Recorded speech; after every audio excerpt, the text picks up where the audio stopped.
আমি আল্লাহ তো ভুলতে পারি না, আমি ভুলতে পারি না, আমি তো রব। রব তো তিনি যিনি যার যখন যা প্রয়োজন তা পূরণ করে। সুবহানাল্লাহ।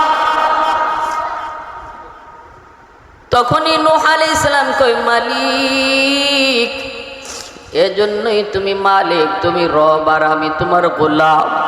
এজন্যই তুমি রব আর আমি তোমার গোলাম। ভাইরা বন্ধুরা জন্য বলতেছিলাম, এত মায়া এত দরদ আল্লাহ পাকের, কিয়ামতের ময়দানে আল্লাহ পাক রব্বুল আলামিন ওই যুবকগুলিকে, ওই মানুষগুলিকে ডাইকে বলবে, বান্দারে একটু বল, কোন জিনিস তোরে নামাজ থেকে দূরে রাখছিল? বল না, আমি তোরে বানাইছিলাম শুধু খাওয়ার জন্য আর ফুর্তি করার জন্য নয়। আমি তোরে বানাইছিলাম, সব চিনলি, কিন্তু আমি আল্লাহর চিনলি না, অথচ আমাকে চিনার জন্য তোরে বানাইছি। আল্লাহু আকবার।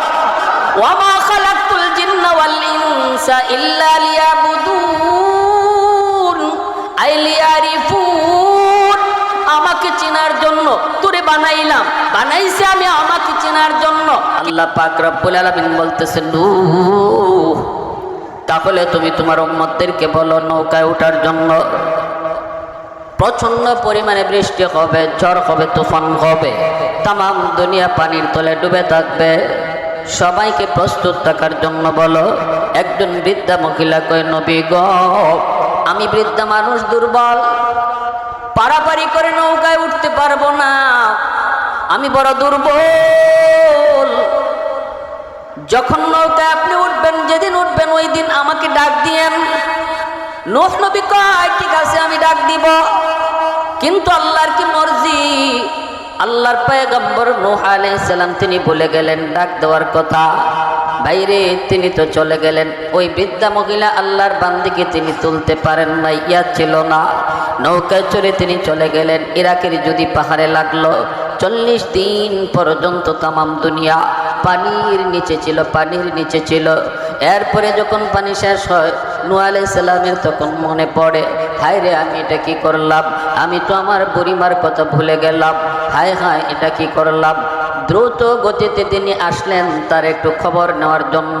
তিনি তো মনে করেছেন তার বাড়িঘরের কোনো অস্তিত্বই খুঁজে পাওয়া যাবে না, এমনকি তার লাশটাও হয়তো আমি পাবো না।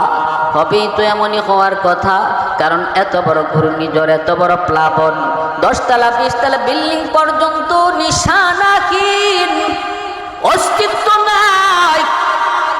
আল্লাহর পয়গম্বর নূহ আলাইহিস সালাম যখন ওই মহিলার বাড়িতে তিনি আসলেন, আয়েশা তিনি দেখেন, আল্লাহু আকবার, আল্লাহর বান্দি, আল্লাহ পাকের কত বড় আশিক রে, তার ভাঙ্গা চোরা ঘর এখনো আগের মতোই দাঁড়ায় আছে।